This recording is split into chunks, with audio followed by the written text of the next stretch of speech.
Halo semua, perkenalkan saya Laura Sofnia Sekunit dengan NIM 2203050049 dari Prodi Ilmu Komunikasi dengan konsentrasi Public Relation. Pada video ini saya akan menjelaskan mengenai profesi, profesional, dan etika profesi beserta dengan contoh kasusnya.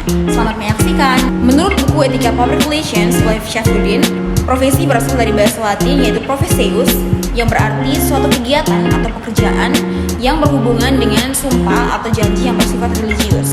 Dalam profesi itu memerlukan pengetahuan yang khusus, keterampilan teknis, dan juga etika yang tinggi dalam menjalankan tugas dan kewajibannya. Profesi itu biasanya ditempuh melalui pendidikan dan pelatihan yang khusus, contohnya seperti profesi dokter, profesi guru, insinyur, dan sebagainya. Profesi bukanlah hanya sekedar suatu pekerjaan, tapi merupakan suatu panggilan dan komitmen untuk mengabdikan diri kepada masyarakat.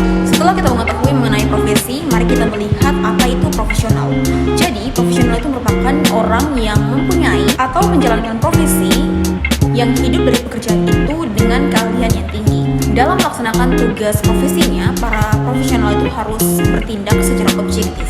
Artinya, bebas dari rasa malu, sentimen, benci, dan enggan bertindak. Orang yang profesional dituntut untuk memiliki pengetahuan yang luas, penerapan keahlian, tanggung jawab, pengendalian diri, serta etika bermasyarakat sesuai dengan profesinya.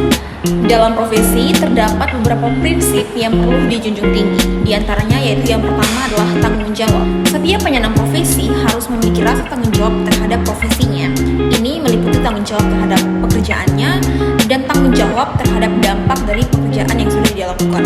Yang kedua adalah kebebasan. Setiap profesi memiliki kebebasan dalam menjalankan komitmen dan bertanggung jawab dalam batasan-batasan aturan yang ditentukan oleh kode etik itu sendiri. Yang ketiga adalah kejujuran. Setiap profesi menjunjung tinggi nilai kejujuran dalam bertindak dan dalam pelaksanaan setiap pekerjaannya. Yang keempat adalah keadilan, di mana setiap profesi itu menjunjung nilai keadilan dalam pelaksanaannya. Artinya, tidak dibenarkan melakukan pelanggaran hak terhadap orang lain dan juga menghormati hak dan martabat orang lain. Yang terakhir atau yang kelima adalah otonomi, di mana seorang yang profesional itu memiliki kebebasan secara otonomi dalam menjalankan profesi sesuai dengan keahlian, pengetahuan, dan kemampuannya. Berkaitan dengan contoh kasus, mari kita melihat suatu pelanggaran prinsip etika profesi yang dilakukan oleh politisi Setia Novanto.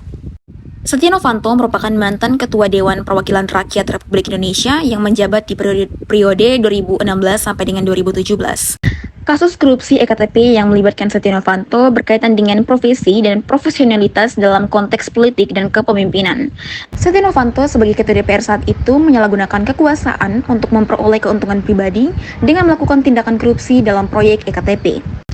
Tindakan ini melanggar tanggung jawab publik yang seharusnya diemban oleh seorang pemimpin serta melanggar keadilan karena merugikan masyarakat secara luas. Dalam hal pelanggaran etika profesi, Novanto melanggar prinsip kejujuran dengan terlibat dalam tindakan korupsi serta melanggar otonomi dengan menggunakan kekuasaannya untuk keuntungan pribadi. Tindakannya juga mencerminkan kurangnya integritas dan moralitas yang seharusnya dimiliki oleh seorang pemimpin.